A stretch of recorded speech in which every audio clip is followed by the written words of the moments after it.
Welcome back to our channel. In today's video, we will show you how to optimize your PC for playing games. If you want to enhance your gaming experience, follow these simple steps. Step 1. Press the Start button located in the bottom left corner of your screen. Step 2.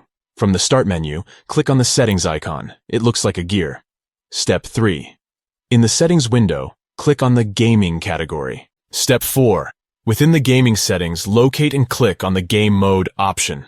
Step 5. On the left side of the Game Mode settings, you will find a toggle switch. Simply toggle the switch to the on position. And that's it.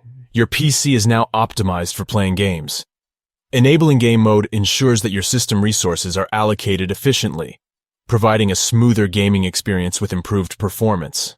Remember, when you're done gaming, you can toggle the Game Mode switch back to off to restore your PC's default settings. Now you know how to optimize your PC for playing games. It's a simple and effective way to elevate your gaming sessions. Thank you for watching. If you found this video helpful, don't forget to give it a thumbs up and subscribe to our channel for more helpful tutorials.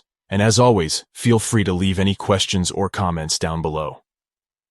Happy gaming!